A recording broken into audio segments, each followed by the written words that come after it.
దర్శనం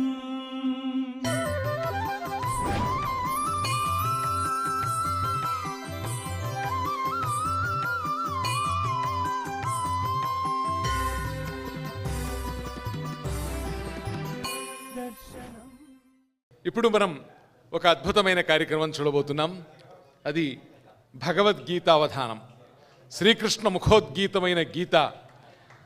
సర్వోపనిషదో గావు దుగ్ధా గోపాలనందన పార్థో వత్స సుధీర్భోక్త దుగ్ధం గీతామృతం మహత్. సర్వోపనిషత్ సారమైనటువంటి భగవద్గీత. భగవద్గీత అంటేనే మన జాతికి అదొక గొప్ప వరం. పరమాత్మ స్వయంగా తాను చెప్పినటువంటి ఆ గీత. 700 శ్లోకాల భగవద్గీతను చిన్నప్పుడే కంఠస్థం చేసి అందులో ఉండే మెళకువలన్నీ తెలుసుకుని ఆ గీతలోని శ్లోకాలను ఒక క్రమంలో కాకుండా అనులోమ విలోమంగా అడిగినా కూడా చెప్పగలిగినటువంటి సామర్థ్యాన్ని పెంచుకొని సంఖ్యాదర్శనం, అక్షరదర్శనం లాంటి అనేక విధాలైనటువంటి ప్రక్రియల్లో ఆరితీరినటువంటి చిరంజీవి ఎర్రంశెట్టి ఉమామహేశ్వర్ ఇప్పుడు సంస్కృతంలో ఎంఏ చదువుతున్నాడు తిరుపతిలోని సంస్కృత విశ్వవిద్యాలయంలో. ఆ విద్యార్థి ఇప్పుడు మన ముందర ఈ అవధానం చేయబోతున్నాడు. విశేషం ఏమిటంటే ఉమామహేశ్వరరావు భగవద్గీత అవధానమే ప్రధానంగా చేసి చాలా అవధానాలు చేశాడు. అవధాన విద్యా వికాస పరిషత్తులో చేరి ఆయన భగవద్గీత అవధానంతో పాటు సాహిత్యావధానాన్ని కూడా అనువర్తింపజేసుకొని అందులో కూడా మారి ఇప్పుడు సాహిత్యావధానిగా కూడా పలు ప్రదర్శనలు ఇచ్చాడు. అంటే అవధానంలో 2 రకాలైనటువంటి మెళకువల్ని నేర్చుకున్నటువంటి ఒక మంచి జిజ్ఞాస కలిగినటువంటి విద్యార్థి ఎర్రంశెట్టి ఉమామహేశ్వరరావును మీ అందరి కరతాళ ధ్వనుల మధ్యన గీతావధానం చేయవలసిందిగా వేదికపై ఆహ్వానిస్తున్నాను. ఈ భగవద్గీతావధానానికి సంచాలకులుగా రావాల్సిందిగా శ్రీ ఆముదాల మురళి మహోదయులు కోరుతున్నాను. అవధాన విద్వన్ మరాళమైనటువంటి శ్రీ ఆముదాల మురళి గారు ఈ అవధానాన్ని ఆధ్యక్షం వహించి నిర్వహించవలసిందిగా ఇంకొక అవధాని శ్రీ ఐతగోని వెంకటేశ్వర్లు గారిని అభ్యర్థిస్తున్నాను. ఐతగోని వెంకటేశ్వర్లు గారు. ఈ ఇరువురు పండితులు ప్రధాన పరీక్షకులుగా ఉంటారు. వీరితో పాటుగా 8 మంది కూర్చోండి ప్రాశ్నికులు ఉంటారు. శతావధానానికి 100 మంది ప్రాశ్నికులు ఉంటే ఈ అవధానానికి 8 మంది ప్రాశ్నికులు ఉంటారు. ఆ 8 మంది పెద్దలను కూడా ఆహ్వానిస్తూ ఉన్నాను. చేపూరి శ్రీరామ్ అష్టావధాని గారిని శ్లోక దర్శనం అనేటువంటి అంశం నిర్వహించవలసిందిగా వేదికపైకి రావాల్సిందిగా కోరుతున్నాను. వీరు వరంగల్ నుంచి విచ్చేసినటువంటి అవధాని. వీరు కూడా అష్టావధానాలు చేస్తూ ఉంటారు. విద్వత్ పరీక్షకులు వీళ్ళంతా కూడా. సభా దర్శనం ఇదే క్షమించండి సంఖ్యాదర్శనం యావత్తు పడలేదు ఇక్కడ.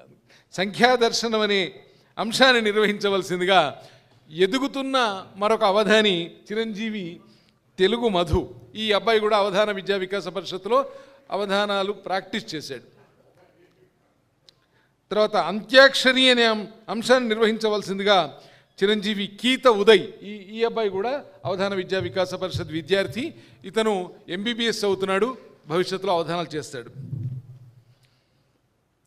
అఖండ పఠనం అనేటువంటి అంశాన్ని నిర్వహించవలసిందిగా డాక్టర్ టి శ్రీలక్ష్మి గారిని వేడుకుంటున్నాను. శ్రీలక్ష్మి గారు వేదికపైకి రావాలి.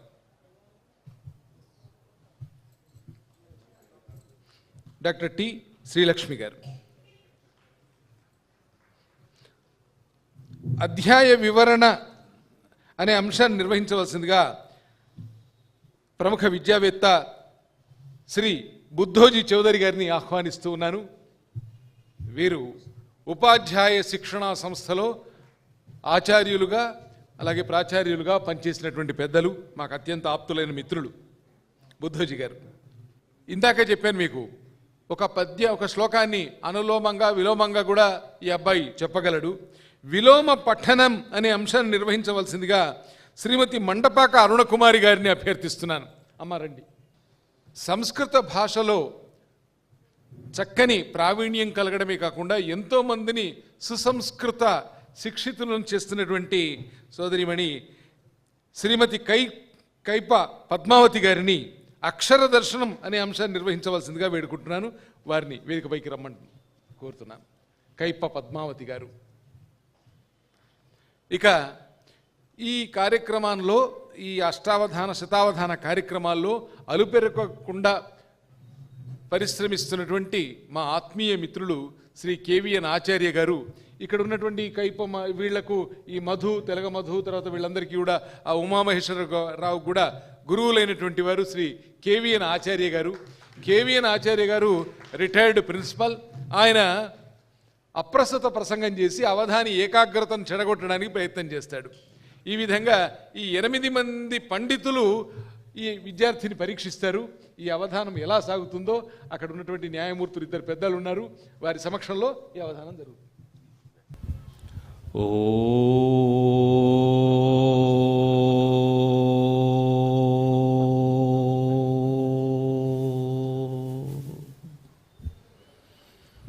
మూకం కరోతి వాచాలం పంగుం లంఘయతే గిరిం యత్కృపాతమహం వందే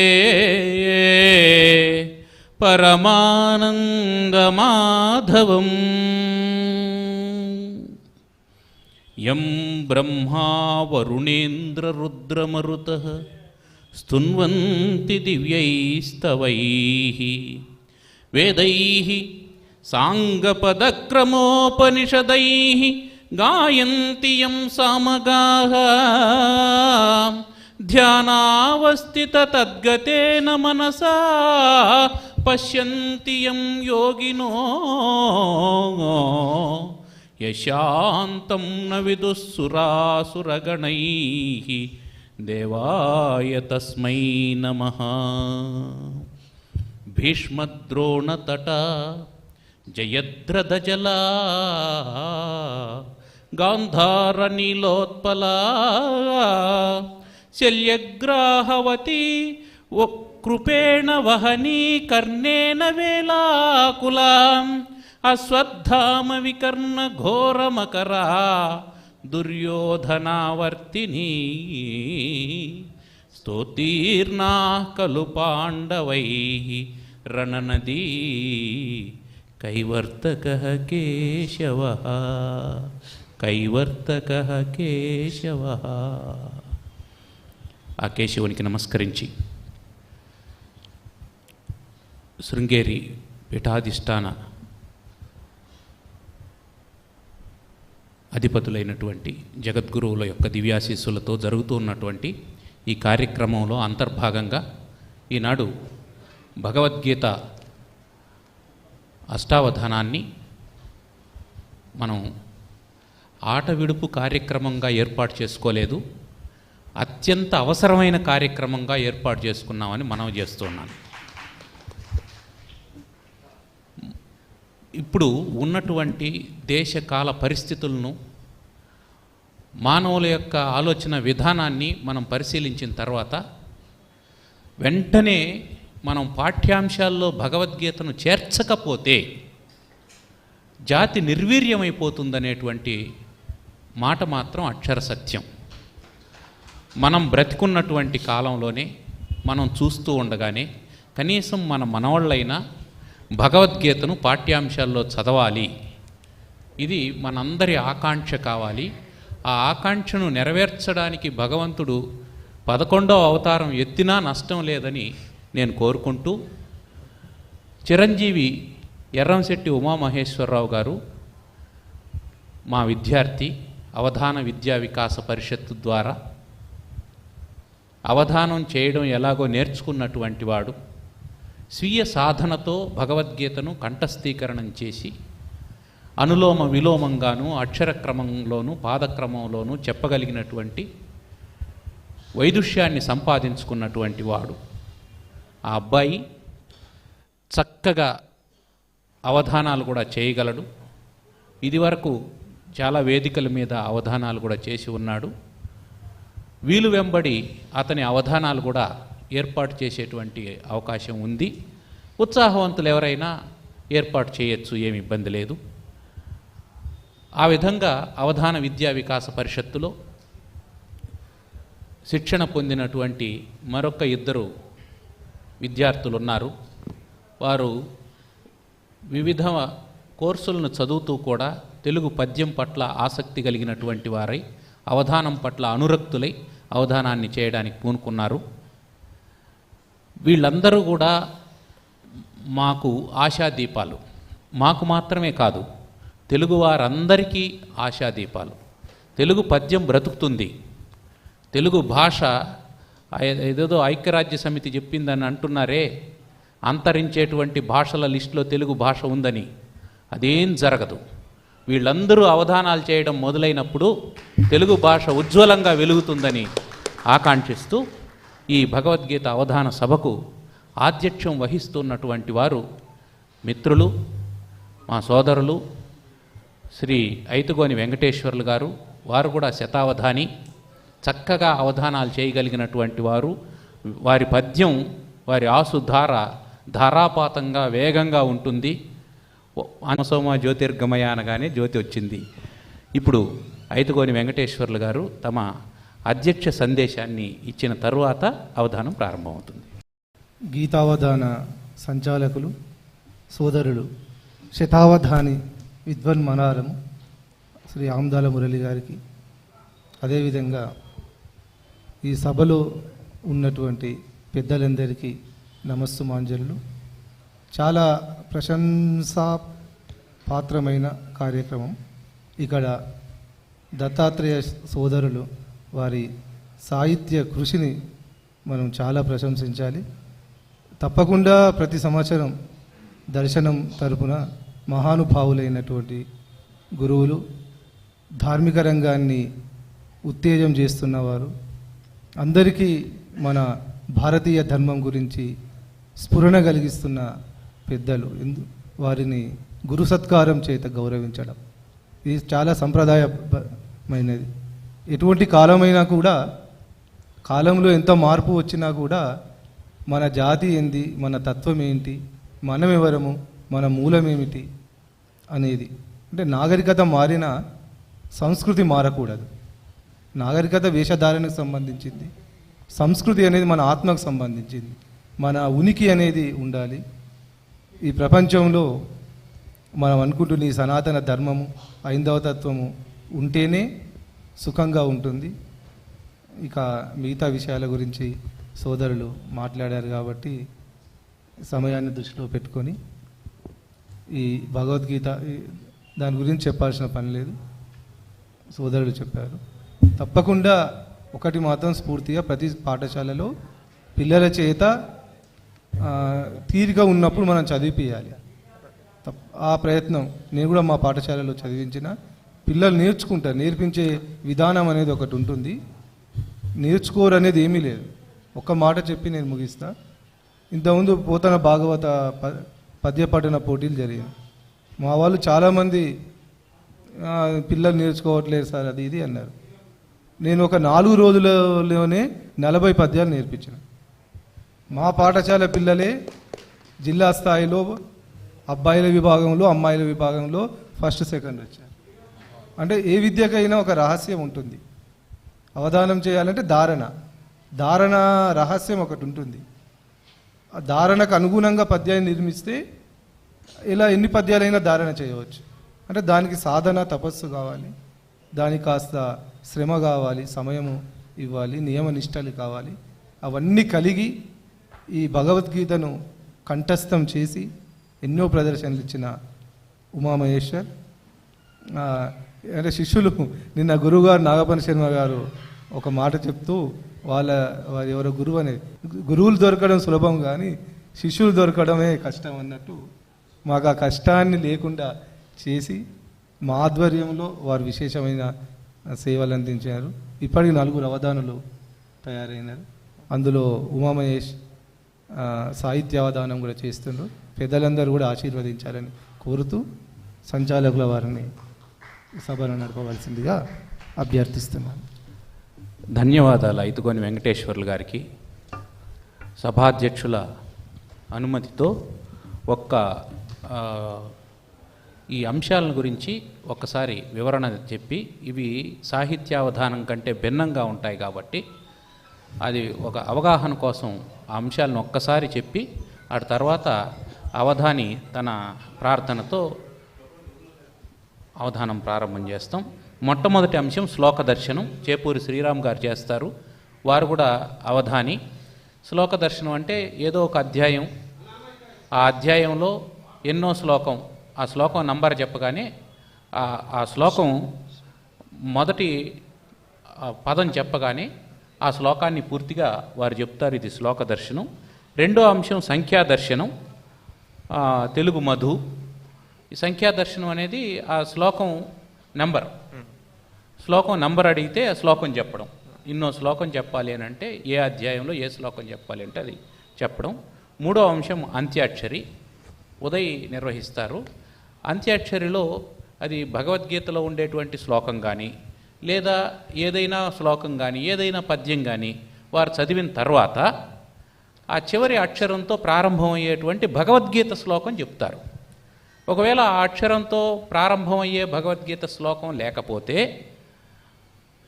దాని తర్వాత ముందుండే అక్షరమో లేదంటే మూడో పాదం చివరి అక్షరమో తీసుకొని దాంతో చెప్తారు.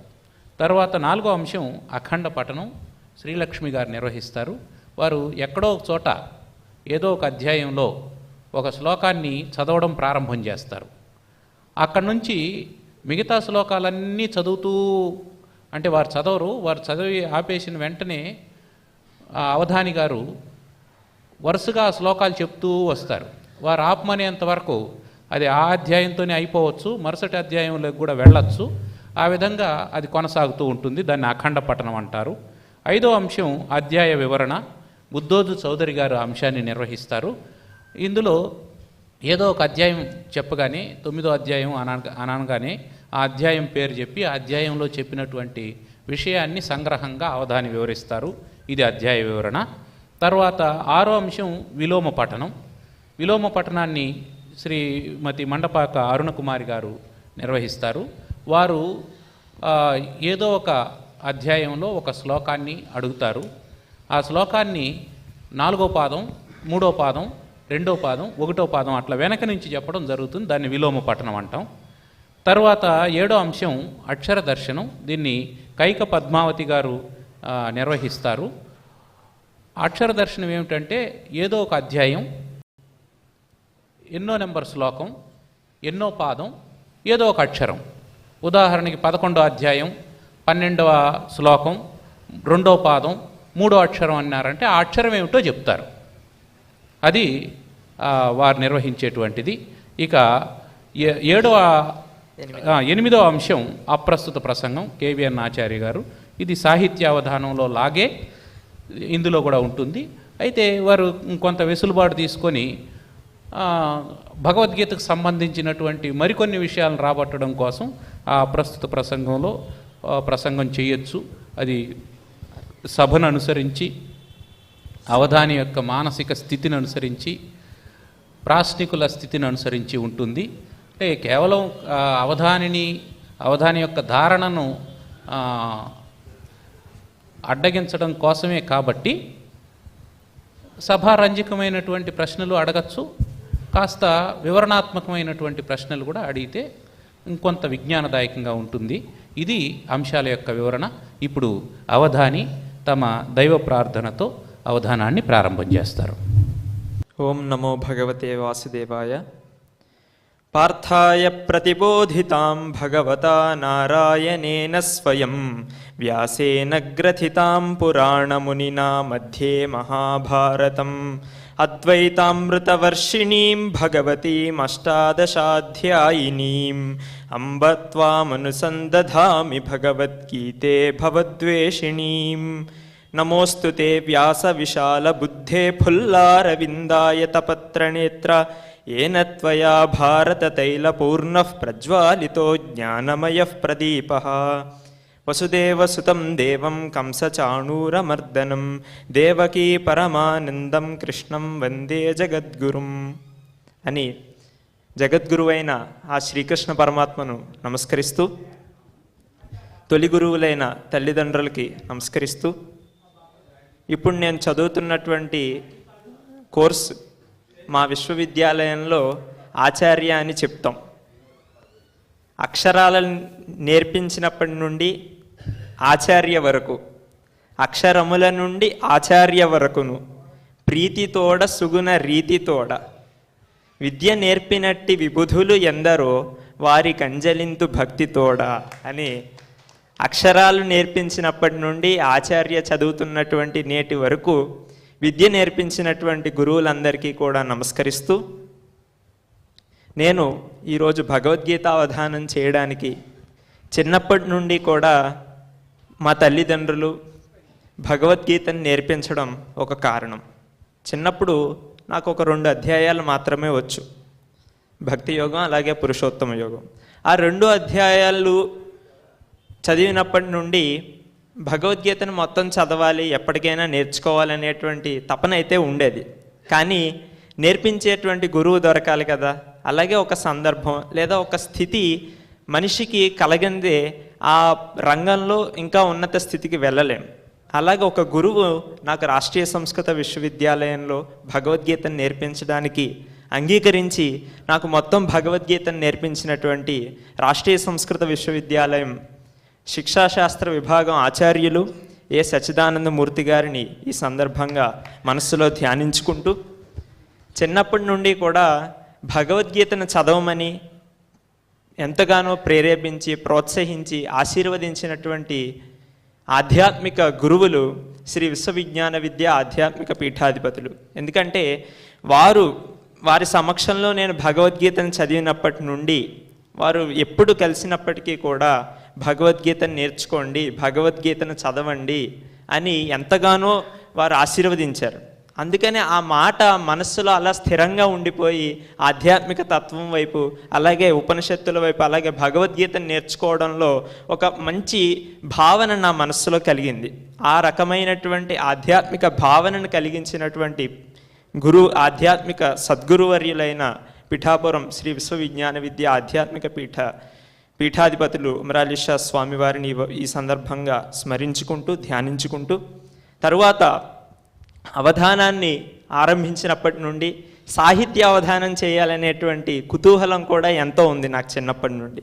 ఆ అవధానం చేయడానికి ఒక మంచి అవకాశంగా, ఒక మంచి వేదికగా, ఒక మంచి శిక్షణ శిబిరాన్ని మాకు అందించినటువంటి గురువులు మరుమామల దత్తాత్రేయ శర్మ గారు, అలాగే కేవీఎన్ ఆచార్య గారు, ఆముదాల మురళి గారు, బులుస అపర్ణ గారు, ఐతగోని వెంకటేశ్వర్లు గారు, వీరందరూ కూడా గురువులు వారం రోజుల పాటు ఎంతో చక్కని వాతావరణంలో అవధానం ఎలా చేయాలి, సాహిత్య అవధానానికి మనం ఏ విధమైనటువంటి కృషి చేయాలి మొదలైనటువంటి మెలకువలన్నీ కూడా తెలియజేసి మంచి అవధానాలుగా తీర్చిదిద్దినటువంటి వారి ఆశీస్సులతోనే ఇవాళ సాహిత్య అవధానం చేయగలుగుతున్నాం.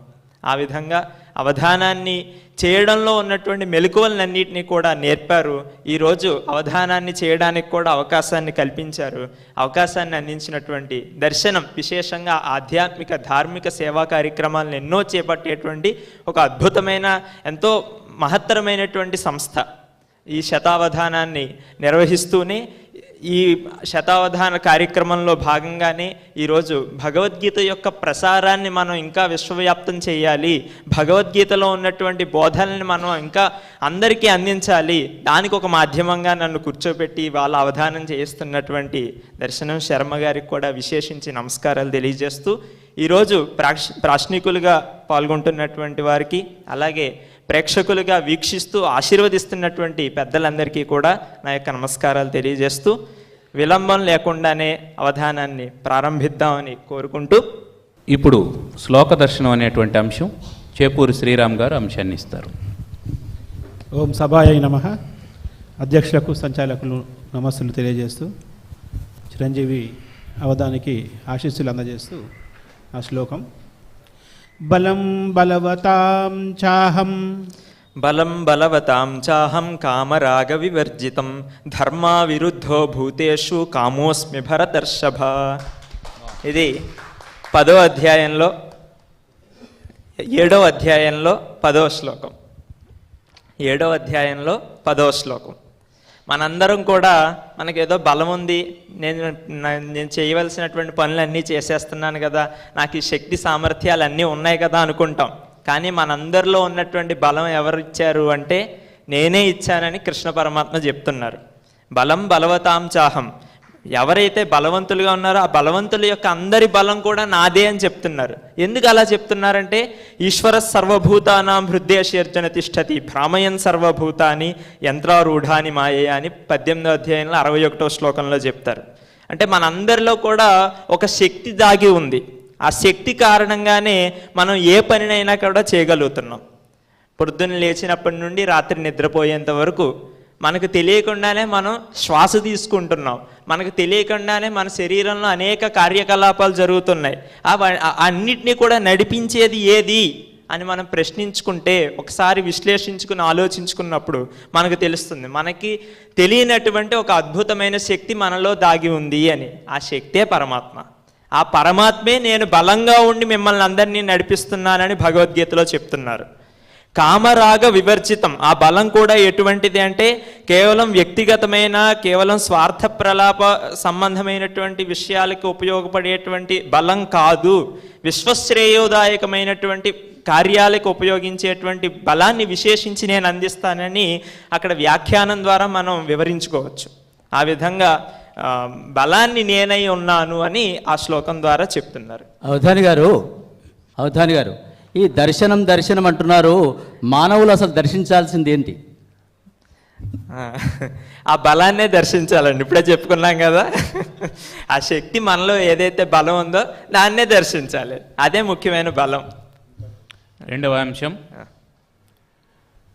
సంఖ్యాదర్శనం తెలుగు మధు.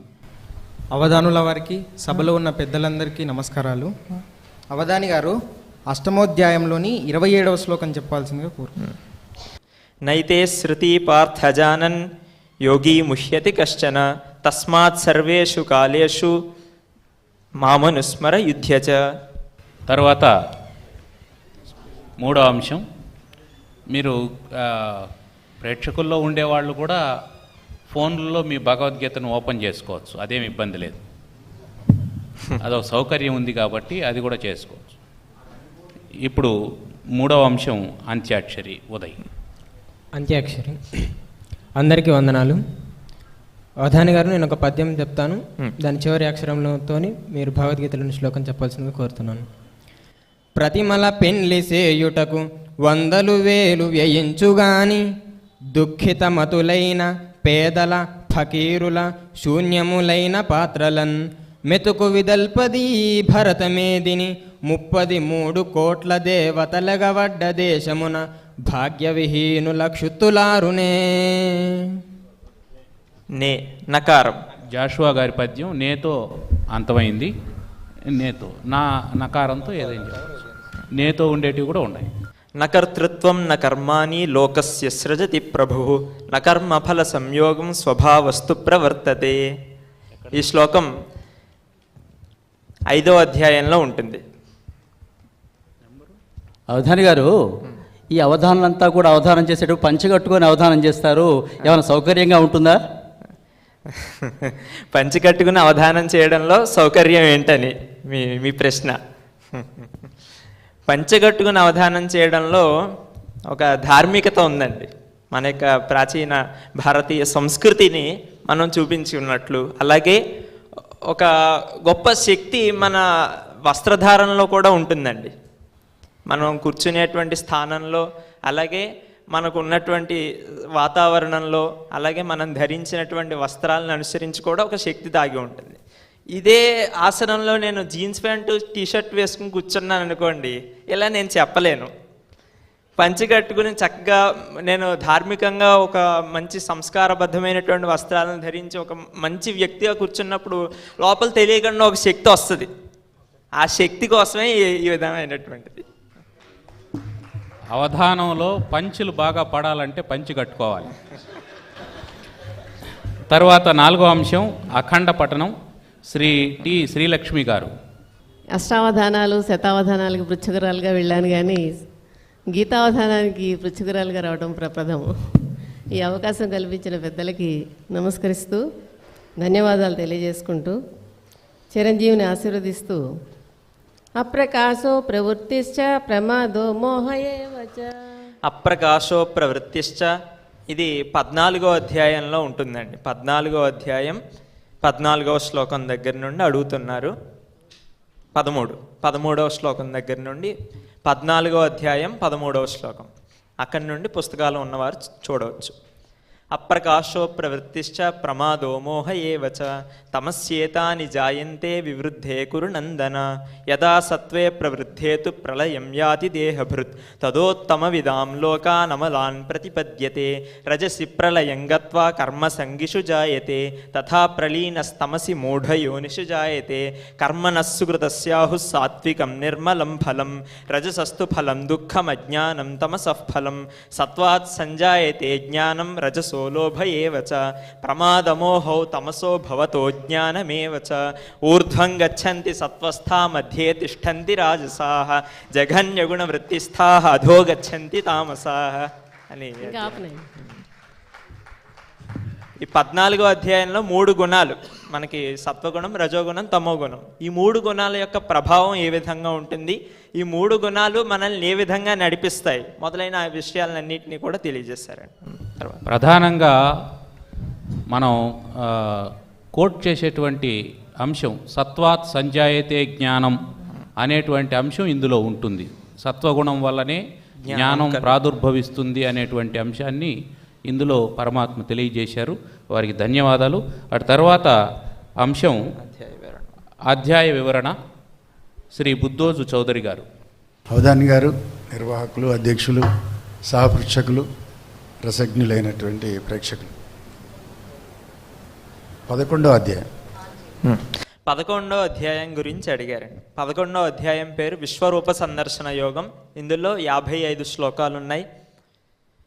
పరమాత్మ తన యొక్క విభూతులని 10వ అధ్యాయంలో తెలియజేసి 11వ అధ్యాయంలో విశ్వరూపాన్ని అర్జునుడికి చూపించిన సందర్భంలో అర్జునుడు విశ్వరూపాన్ని దర్శించినటువంటి పారవశ్యంలో, ఆ తన్మయత్వంలో పొందినటువంటి అనుభూతులన్నీ కూడా ఈ అధ్యాయంలో మనకు తెలియజేశారు. సామాన్యంగా మనం పరమాత్మ విశ్వరూపి అని మనం చెప్పుకుంటున్నాం. ఈ విశ్వం అంతా కూడా పరమాత్మే నిండి ఉన్నారు. పరమాత్మ సర్వాంతర్యామి, సర్వవ్యాపకుడు, సర్వోన్నతుడు, ఇంకా అత్యంత ఉత్కృష్టమైనటువంటి తేజస్సు పరమాత్మ. అటువంటి పరమాత్మ ప్రతి అణువులోనూ కూడా నిండి ఉన్నటువంటి చైతన్యం. ఆ చైతన్య స్వరూపుడైనటువంటి పరమాత్మని విశ్వరూపిగా దర్శించడానికి అర్జునుడికి సామాన్యమైన నేత్రాలు సరిపోలేదు. నేనే ఆ కృష్ణ పరమాత్మే అక్కడ చెప్తారు, దివ్యం దదామితి చేత్ చక్షు పశ్యమే యోగమైశ్వరం అని నతుమాం శక్యసే ద్రష్టుం అనేనేవ స్వచక్షుష. నువ్వు నీ సామాన్య చర్మ చక్షువులతో నా యొక్క విశ్వరూపాన్ని దర్శించలేవు, ఆ తేజస్సుని నువ్వు దర్శించలేవు. ఉదాహరణ చూడండి, మనం ఒక చిన్న సూర్యుడి కాంతినే మనం చూడలేకపోతున్నామే. అలాంటిది పరమాత్మ యొక్క కాంతి ఎంతటిది అంటే దివిసూర్య సహస్రస్య భవేత్ యుగవదుత్థితా యది భాస్ సదృశీ సా స్యాత్ భాసస్తస్య మహాత్మనః అని ఈ 11వ అధ్యాయంలోనే 12వ శ్లోకంలో చెప్తారు. 1000 మంది సూర్యుళ్ళు ఆకాశంలో ఉదయించినప్పుడు ఎంతైతే కాంతి ఆకాశంలో జాజ్వల్యమానంగా దేదీప్యమానంగా ప్రకాశిస్తుందో అంతటి కాంతి పరమాత్మ యొక్క తేజస్సు అని అక్కడ చెప్తారు. కాబట్టి అంత తేజస్సుని చర్మచక్షువులతో మనం సామాన్యంగా చూడగలమా అంటే చూడలేం. అందుకనే కృష్ణుడే సాక్షాత్తు నేను నీకు దివ్య నేత్రాలను ప్రసాదిస్తున్నాను, నా యొక్క యోగ విభూతులన్నీ దర్శించు, విశ్వరూపాన్ని దర్శించి తరించు అని ఈ అధ్యాయంలో తెలియజేసి తన యొక్క విశ్వరూపాన్ని చూపించగా పరమాత్మ యొక్క విభూతిని, విశ్వరూపాన్ని, ఆ తేజస్సుని దర్శించి ఎంతో భయానికి లోనైనటువంటి అర్జునుడు పరమాత్మని ఇప్పటి వరకు నేను సామాన్యంగా అనుకుని నేను భావించుకున్నాను, కానీ నువ్వు సామాన్యుడు కాదు, సాక్షాత్తు పరమాత్మవే అని ధ్యానించి ప్రార్థించినటువంటి శ్లోకాలు ఇందులో మనకు కనిపిస్తాయి. భక్త్యా త్వనన్యయా శక్య అహమేవం విధోర్జున జ్ఞాతుం ద్రష్టుంచ తత్వేన ప్రవేష్టుంచ పరంతప అని చివరిలో చెప్తారు. అటువంటి విశ్వరూపాన్ని ఎలా చూడొచ్చు అని ప్రశ్న మనకి రావచ్చు. అది కేవలం అనన్యమైనటువంటి భక్తి సంపన్నులకి మాత్రమే సాధ్యమవుతుంది. కేవలం నేను దానాలు చేశాను, యజ్ఞాలు చేశాను, తపస్సులు చేశానన్నా కానీ మన మనస్సు పవిత్రంగా లేకుండా మనం అనన్యమైనటువంటి భక్తితో పరమాత్మను వేడుకొనిదే అటువంటి స్థితిని మనం పొందలేం. కాబట్టి అందుకనే కృష్ణ పరమాత్మ ఒక్కటే చెప్పారు ఇందులో, అనన్యమైనటువంటి భక్తి. ఆ అనన్యమైనటువంటి భక్తి సంపన్నుడికి నేను నా యొక్క విశ్వరూపాన్ని దర్శింపజేస్తాను అని ఆశీర్వదించారు. ఈ విధంగా మనం 11వ అధ్యాయం గురించి వివరించుకోవచ్చు. 11వ అధ్యాయం మనకు విష్ణు సహస్రనామాల్లో మొట్టమొదటి నామం విశ్వం అని ప్రారంభమవుతుంది. ఆ విశ్వం అనేటువంటి నామానికి వ్యాఖ్యానమే 11వ అధ్యాయం. ఎందుకంటే ఇది భీష్మ పర్వంలో ఉన్నటువంటిది భగవద్గీత. విష్ణు సహస్రనామం కూడా భీష్మ పర్వంలోనిదే. ఆ భీష్మ పర్వంలో చెప్పబడినటువంటి విష్ణు సహస్రనామానికి వ్యాఖ్యానప్రాయమైనటువంటిదిగా భగవద్గీతను మనం చూసుకోవాలి. ఆ విశ్వం అనేటువంటి నామానికి విశ్వరూప సందర్శన వ్యాఖ్యానంగా మనం భావిస్తూ, ఇందాక అవధాని గారు చెప్పినటువంటి దివిసూర్య సహస్రస్య అనేటువంటి దానికి ఒక వ్యాఖ్యానం ఏమిటంటే, మనం భూమండలం మీద ఉన్నటువంటి వాళ్ళకి ఒక సూర్యుడు కనిపిస్తూ ఉన్నాడు. ఈ విశ్వంలో అనేకమైనటువంటి సూర్యమండలాలు ఉన్నాయి, వేల కొలది సూర్యమండలాలు ఉన్నాయి. ఆ సూర్యమండలాలన్నింటినీ ప్రకాశింపజేస్తూ ఉన్నటువంటి వాడు విశ్వడు. అది విశ్వం అంటే. అంత విశాలమైనటువంటి దృష్టి కలిగినటువంటి వాడికే విశ్వరూప సందర్శన కలుగుతుంది. సంకుచితమైనటువంటి దృష్టి ఉన్నటువంటి వాడికి విశ్వరూప సందర్శన జరగదు అని ఆయనకు అర్జునునికి దివ్య చక్షువులను ఇచ్చినట్లు ఇందులో చెప్పబడింది.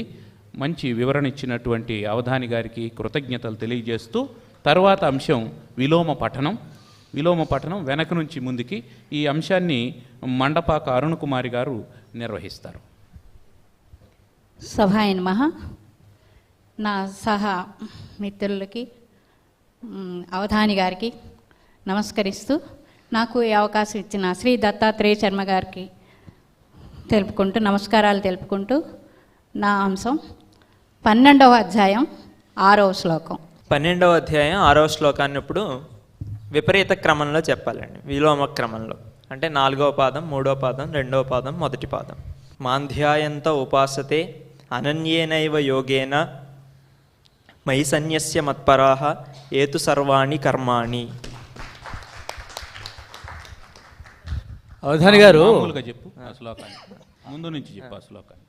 ఏతు సర్వాణి కర్మాణి మయి సన్యస్య మత్పరాః అనన్యేనైవ యోగేన మాంధ్యాయంత ఉపాసతే. ఈ శ్లోకంలో భావపరంగా తీసుకుంటే కొంచెమే వస్తుందండి. తర్వాత శ్లోకంతో కలుపుకుంటే ఇంకా పరిపూర్ణంగా భావం ఉంటుంది. తేషామహం సముద్ధర్త, అక్కడ వరకు చెప్పుకోవచ్చు. మృత్యు సంసార సాగరాత్ భవామి నచిరాత్ పార్థ మయ్యావేశిత చేతసాం. అవధాని గారు, మీరు తత్వశాస్త్రం బాగా చదువుకున్నారు కదా, ఈ నామాల గొడవ ఏంటండి? భగవంతుడికి నామమే లేదంటారు, కొందరు నిలువు పెడతారు, కొందరు అడ్డం పెడతారు, కొందరు చుక్క పెడతారు. ఏంటో నాకు అర్థం కావట్లేదు. మీరు కూడా పెట్టారు కదా ఒక పెద్ద నామం. అందుకోసమే ఈ నామాల గురించి మీకు ఏమైనా తెలుసా అని. నామాలు 2 రకాలండి, నిలువుది, అడ్డంది. ఏ నామైనా కానీ భావం అయితే ఒకటే రెండింటిది. ఆ భావాన్ని పట్టుకుంటే నామాలు పైపైన నామాలు మనకి అవసరం లేదు. పంగనామాలు పెట్టకుండా ఉంటే జీవితంలో అసలైన నామాన్ని తెలుసుకోగలుగుతాం. అయితే ఇటు పెట్టినా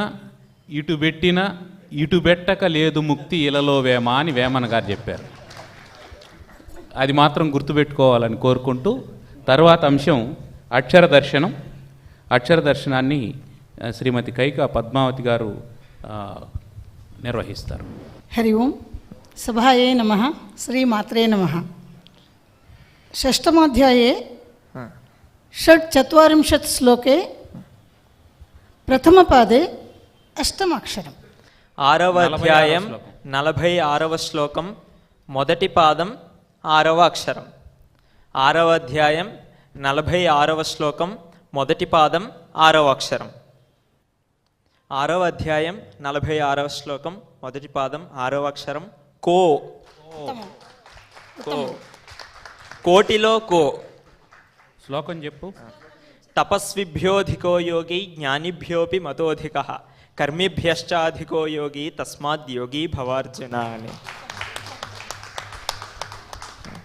మొదటి షట్కాన్ని ముగిస్తూ పరమాత్మ తస్మాత్ యోగి భవార్జున అని చెప్పి అన్నాడు. నువ్వు యోగివిగా నాయన అని. అంటే తరువాత షట్కం భక్తి షట్కం. అది అర్థం కావాలంటే, లేదా ఉపాసన షట్కం అంటారు, అది అర్థం కావాలంటే ముందు యోగి అయ్యి ఉండాల. యోగి అంటే ఇంద్రియ సంయమనం కలిగినటువంటి వాడు అని. ఇంద్రియ సంయమనం కలిగినటువంటి వాడే ఉపాసన చేయగలుగుతాడు. అందుకని చివరిగా ఏం చెప్పాడంటే తస్మాత్ యోగి భవార్జున అని ఆ షట్కాన్ని ముగించాడు. దాంతో మనం కూడా మొదటి ఆవృత్తాన్ని పూర్తి చేశాం. అందరూ యోగులు కావాలని ఆకాంక్షిస్తూ, మీరు అట్లా దీవించద్దండి, పెళ్లి గిళ్ళి చేసుకొని పిల్లలకి. యోగి అంటే నా దృష్టిలో ఒకటేనండి, అనాశ్రిత కర్మఫలం కార్యం కర్మ కరోతి యః ససన్యాసీచ యోగీచ ననిరగ్నిర్ నచాక్రియ. అది బాగుంది, అది నిజమే. కానీ అయితే అవన్నీ చేస్తూ మళ్ళీ యోగి కావాలి. వీటినన్నింటినీ వదిలేస్తే నాస్తికుడు అవుతాడు కానీ యోగి కాలేడు. అంతే, రైట్. ఇది చాలా ముఖ్యమైనటువంటిదండి. ఎందుకంటే తత్వ సాధకులైనటువంటి వారు ఏం చెప్తారంటే, ఎవరైతే జ్ఞానులు అవుతారో వాళ్ళు చెప్పేటువంటి మాట ఏమిటంటే, ఈ సాధన నీకెందుకు, వీసానికి పనికి రాదు వినుమాయ్యా, ఏ సాధన లేనట్టిది అని చెప్తారు. పరమాత్మ అంటే ఏ సాధనకు లొంగనటువంటిది, సాధ్యం కానటువంటిది అని చెప్తారు. అందుకని ఈ సాధనలన్నీ వీసానికి కూడా పనికిరావు అని చెప్తారు. అయితే ఆ స్థితికి వచ్చిన తర్వాత అవి పనికిరావు. మనం మేడెక్కిన తర్వాత నిత్యంతో ప్రయోజనం లేదు. మేడ ఎక్కడానికి నిత్యం అవసరం. అందువల్ల నిత్యను వదిలి నేను మేడెక్కుతానంటే సాధ్యం కాదు. యోగి కావాల్సినటువంటి వాడు మొదట సాధనలతోనే ప్రారంభం చేసి సాధనలను వదిలి యోగి కావాలి. తర్వాత మనం రెండో ఆవృత్తంలోకి ప్రవేశిస్తున్నాం. యథావిధిగా చేపూరు శ్రీరామ్ గారు శ్లోక దర్శన అంశాన్ని నిర్వహిస్తారు. తుల్య నిందాస్తుతిర్మౌని సంతుష్టో ఏన కేనచిత్ అనికేత స్థిరమతిర్భక్తిమాన్ మే ప్రియో నరః. ఇది 12వ అధ్యాయంలో 19వ శ్లోకం. 12వ అధ్యాయంలో భక్తుడు, అసలైన భక్తుడు ఎవరు అనే విషయాన్ని తెలియజేస్తూ అద్వేష్టృత్వాది గుణాలు అనే ఒక 35 గుణాలని ఈ అధ్యాయంలో 13వ శ్లోకం నుండి 19వ శ్లోకం వరకు కూడా తెలియజేశారండి. అందులో చివరి గుణాలను చెప్తూ ఈ శ్లోకంలో చెప్పారు. తుల్య నిందాస్తుతిర్మౌని, నిందాస్తుతులని సమానంగా భావించేటువంటి వాడు. సంతుష్టో ఏనకేనచిత్, ఏది దొరికినప్పటికీ కూడా దాంతో సంతృప్తి చెందేటువంటి వాడు. అనికేత స్థిరమతి, ఏదో ఒక స్థిరమైనటువంటి నివాసాన్ని పెట్టుకుని నాకు అదే సొంతం, నేను అందులోనే ఉంటాను అనేటువంటి మమకార భావాన్ని పెంచుకున్నటువంటి వాడు కాకుండా ఎల్లప్పుడూ నిర్మముడై ఉండేటువంటి వాడు. మమకార అహంకారాలకి దూరంగా వాటిని విడిచిపెట్టినటువంటి వాడు. స్థిరమతి, దృఢమైనటువంటి నిశ్చయం కలిగినటువంటి వాడు. ఎవరైతే భక్తుడున్నాడో వాడే నిజమైనటువంటి భక్తుడిగా చెప్పబడతాడు, వాడే నాకు ఇష్టమైనటువంటి వాడు అని చెప్పారు ఈ శ్లోకంలో. ఇది కూడా భక్తి షట్కంలో చివరి శ్లోకం, చివరి కంటే ముందు శ్లోకం. ఆ సాధకుడైనటువంటి వాడు సాధించేటువంటి స్థితిని గురించి చెప్పినటువంటిది. దాంట్లో ఒక విశేషం ఉంటుంది, స్థిరమతి అని. అంటే ఎవరి మనస్సు స్థిరంగా ఉంటుందో వాడు సాధనలో పరిపక్వ దశకు చేరుకున్నాడని. ఉపాసన ఫలితం ఏమిటంటే, ఉపాసన ఫలితం మనసు స్థిరంగా ఉండడమే. అది స్థిరమతి అని చెప్పి ద్వితీయ షట్కాన్ని పూర్తి చేస్తారు పరమాత్మ. ఇప్పుడు మనం ద్వితీయ అంశంలోకి ప్రవేశిస్తాం. అవధాని గారు సప్తదశోధ్యాయం నుండి 7వ శ్లోకం చెప్పు. సప్తదశాధ్యాయం 7వ శ్లోకం. ఆహారస్త్వపి సర్వస్య త్రివిధో భవతి ప్రియః యజ్ఞో ఆహారస్త్వపి సర్వస్య త్రివిధో భవతి ప్రియః యజ్ఞోదానం ఆహారస్త్వపి సర్వస్య త్రివిధో భవతి ప్రియః యజ్ఞస్తపస్తథాదానం తేషాం భేదమిమం శృణు. వారి ప్రక్రియ ప్రకారం శ్లోకం చెప్తే సరిపోతుంది. అవధాని గారు, ఈ భగవద్గీత ఇప్పుడు ఎక్కడైనా పెట్టాలన్నా ఎప్పుడైనా చదవాలన్నా భయం వేస్తుంది. ఎవరు పోయారు మీ ఇంట్లో అంటున్నారు, దీని మీద మీ వివరణ కావాలి. భగవద్గీతని ఇప్పుడు చివరికి ఆ స్థితికి తీసుకొచ్చామండి మనం అంతా కలిసి. భగవద్గీతను ఎక్కడైనా రికార్డు ప్లే చేస్తే ఎవరు పోయారనేటువంటి స్థితికి వచ్చారు. ఎవరు పోయారనేటువంటి స్థితి నుండి ఎవరికి అజ్ఞానం పోయింది అనేటువంటి స్థితికి మనం తీసుకువెళ్ళాలండి భగవద్గీతని. అప్పుడు ఇటువంటి గీతావధానాలు కానీ ఇటువంటి ధార్మిక కార్యక్రమాలు కానీ అన్నింటి యొక్క సార్థకత అప్పుడు తెలుస్తుంది సమాజంలో. ఒకప్పుడు సమాజంలో భగవద్గీతను ఆడవాళ్ళు చదవకూడదని కూడా ఒక నియమం ఉండేది. మొట్టమొదటిసారిగా అసంగానంద స్వాములు అంటే మలయాళ స్వాముల వారు అదేమి లేదు భగవద్గీతను స్త్రీలు కూడా చదవచ్చని వారు కన్యా గురుకులం అని ఏర్పాటు చేసి వాళ్ళందరికీ భగవద్గీత నేర్పించారు. ఆ విధంగా భగవద్గీత వ్యాప్తికి వారు కృషి చేశారు. ఆ తర్వాత విద్యాస్వరూపానంద స్వాములు వారు గీతా మకరందం అనే పేరుతో విద్యాప్రకాశానంద స్వాములు వారు గీతా మకరందం అనే పేరుతో దానికి బృహద్ వ్యాఖ్యానం రాసి మరింత వ్యాప్తిని తీసుకొని వచ్చారు. ఇప్పుడు మనం మూడో అంశంలోకి ప్రవేశిస్తాం. అవధాని గారు, సంగీతంబు కవిత్వ తత్వమును సౌజన్యంబు భావంబు సత్సాంగత్యంబు ఎరుంగడేని భువినాశ్చర్యంబుగా వాలమున్ శృంగద్వంద్వము లేని ఎద్ద దడనం చెల్లుం తృణం బాతడయాంగీకంబున మేయడా పశుల భాగ్యం బిచ్చటంగల్గుటన్. నకారం మళ్ళీ టకారంతో భగవద్గీతలో శ్లోకం లేదు కాబట్టి నకారం. నాదత్తే కస్యచిత్ పాపం నచైవ సుకృతం విభు అజ్ఞానేనావృతం జ్ఞానం తేన ముహ్యంతి జంతవః. ఇది కూడా 5వ అధ్యాయంలో 15వ శ్లోకం. తర్వాత అంశం అఖండ పఠనం. అభయం సత్య సంశుద్ధి జ్ఞానయోగ వ్యవస్థితి. శ్రీ భగవానువాచ 16వ అధ్యాయంలో మొదటి శ్లోకం ఇది. పుస్తకాలు ఉన్నవారు చూడవచ్చు. అభయం సత్వ సంశుద్ధిర్జ్ఞాన యోగ వ్యవస్థితి దానం దమశ్చ యజ్ఞశ్చ స్వాధ్యాయస్తప ఆర్జవం అహింసా సత్యమక్రోధస్త్యాగశాంతిరపైశునం దయాభూతేష్వలోలుప్త్వం మార్దవం హ్రీరచాపలం తేజః క్షమాధృతి శౌచమద్రోహో నాతిమానిత భవంతి సంపదం దైవీమభిజాతస్య భారత దంభోదర్పోభిమానశ్చ క్రోధః పారుష్యమేవ చ అజ్ఞానం చాభిజాతస్య పార్థ సంపదమాసురీం దైవీ సంపద్విమోక్షాయ నిబంధాయాసురీమత మాషు చ సంపదం దైవీమభిజాతోసి పాండవ. ఇక్కడ ఈ చెప్పుకున్న 5 శ్లోకాల్లో దైవీ గుణాలని ఆసురీ గుణాలని రెండింటినీ కూడా చెప్పారండి కృష్ణ పరమాత్మ. 16వ అధ్యాయం పేరు దైవాసుర సంపద్ విభాగ యోగం. మొదటి 3 శ్లోకాల్లో దైవీ గుణాలు చెప్పారు. తర్వాత శ్లోకంలో ఆసురీ గుణాన్ని చెప్తూ 5వ శ్లోకంలో ఏం చెప్పారంటే దైవీ గుణాలు ఎందుకు ఉపయోగపడతాయి, ఆసురీ గుణాలను ఎలా ఉపయోగపడతాయి అనే విషయాన్ని చెప్పారు. దైవీ సంపద్ విమోక్షాయ, మోక్షాన్ని పొందడం కోసం దైవీ గుణాలను మనం కలిగి ఉండాలి. నిబంధాయ ఆసురీమత, మనం బంధాల్లో చిక్కుకొని మళ్ళీ జడజన్మలకు పోవాలంటే ఈ మానవ జన్మ ఎప్పుడు వచ్చిందో తెలుసా అండి? 84 లక్షల జడజన్మల అనంతరం మానవ జన్మ వచ్చిందని సాంఖ్యశాస్త్రం చెబుతుంది. అంటే 84 లక్షల జన్మలు గడ్డి మొదలుకొని చివరిగా వివేకం ఉన్నటువంటి మానవ జన్మ రావాలంటే మనకి 84 లక్షల జన్మలు దాటుకుని రావాలి మనకి ఈ మానవ జన్మ. ఈ మానవ జన్మలోనే మనకు తరించేటువంటి అవకాశం ఉంది, ముక్తిని పొందే అవకాశం ఉంది అని తత్వవేత్తలు చెప్తారు. కాబట్టి అటువంటి మానవ జన్మని బంధాలకి లోను చేసుకోకుండా మోక్షాన్ని పొందాలంటే దైవీ గుణాలను మన యొక్క ప్రవర్తనలో మనం కలిగి ఉండాలి. దైవీ గుణాలను కలిగి ఉండడమే భగవంతుడికి మనం చేసేటువంటి నిజమైన ఆరాధన, భగవంతుడికి మనం చేసేటువంటి ప్రార్థన, పూజ అన్నీ కూడా అవుతాయి.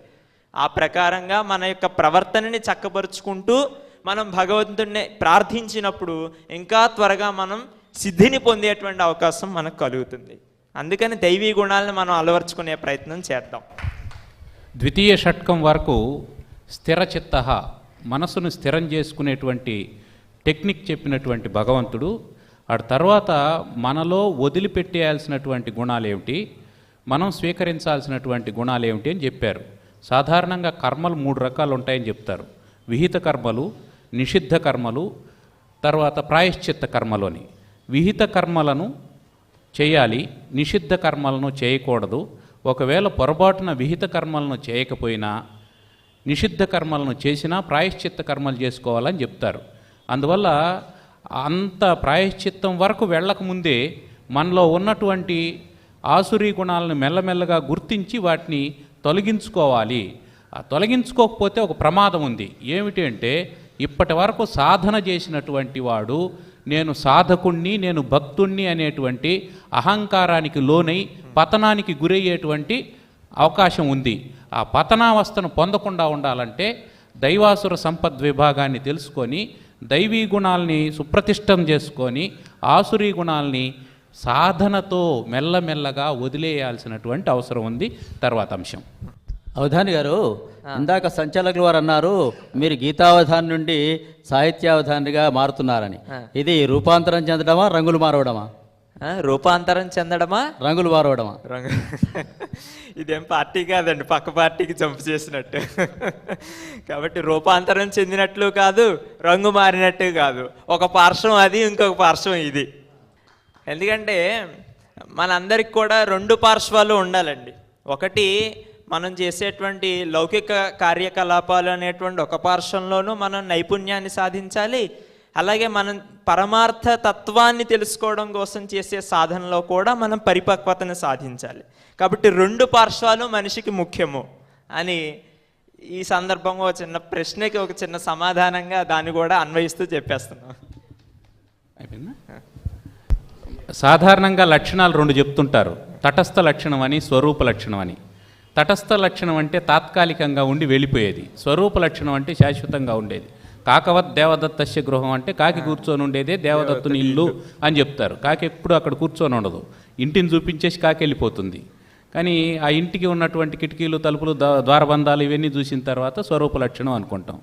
నా ఉద్దేశం ప్రకారం ఏమిటంటే గీతావధానం తటస్థ లక్షణంగాను, సాహిత్యావధానం స్వరూప లక్షణంగాను ఉమామహేశ్వరరావుకు ఉండాలని ఆకాంక్షిస్తూ ఉన్నాను.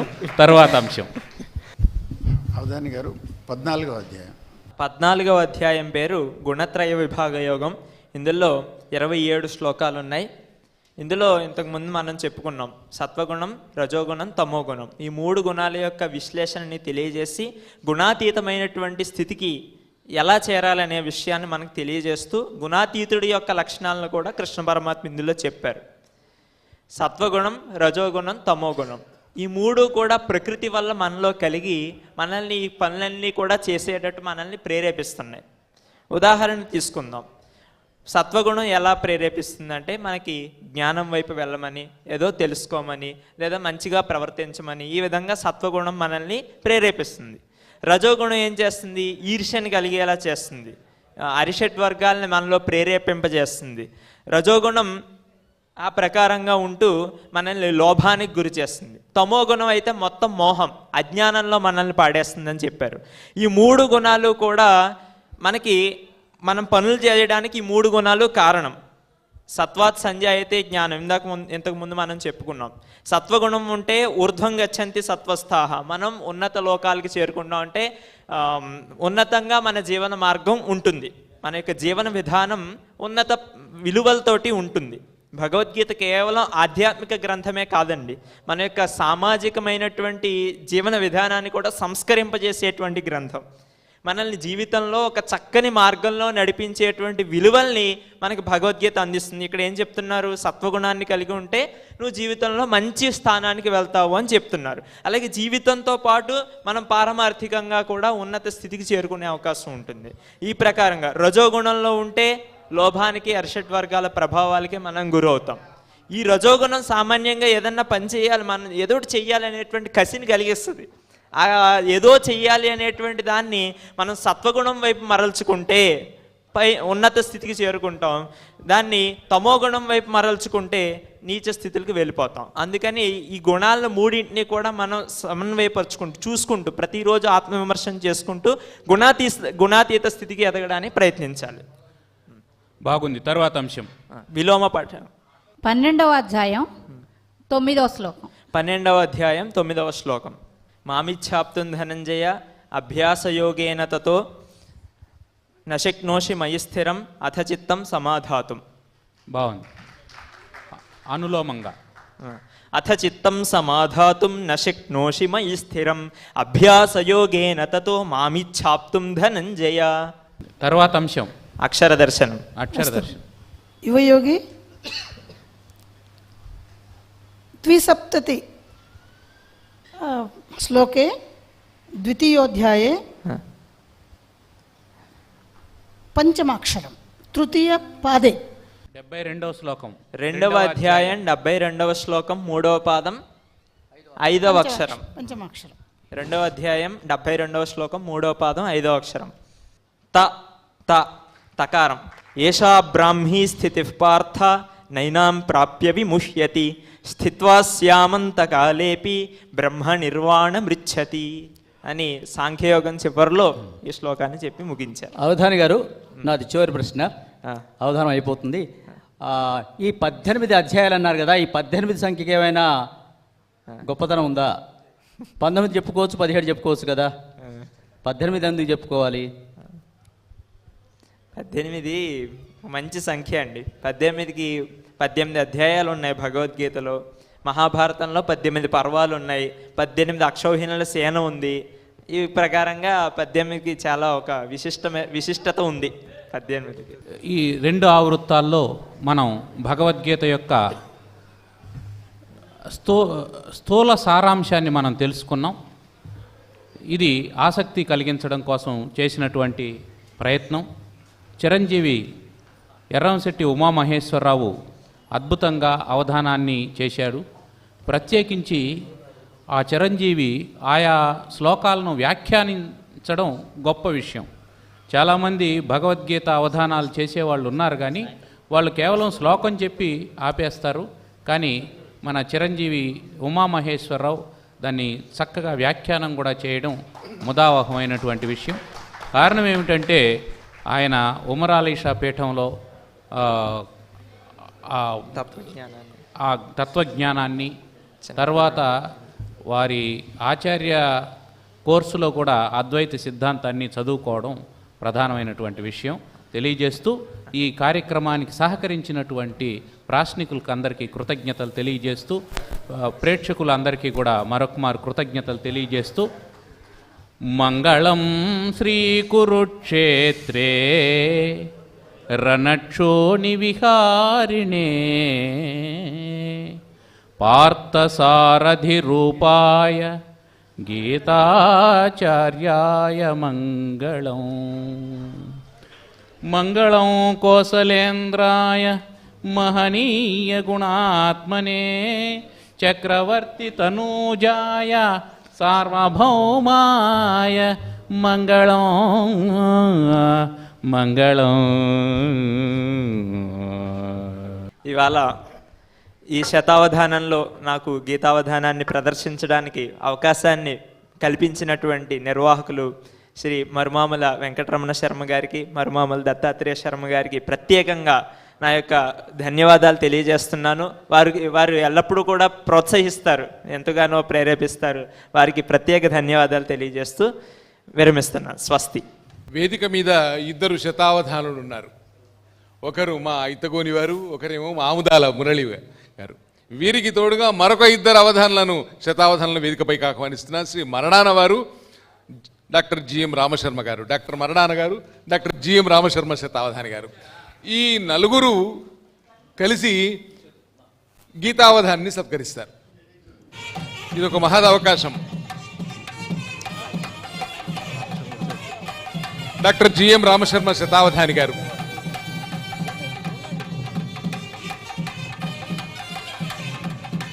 ఒక మహద్యోగం మా ఎర్రంశెట్టి ఉమా మహేశ్వర్ గారికి.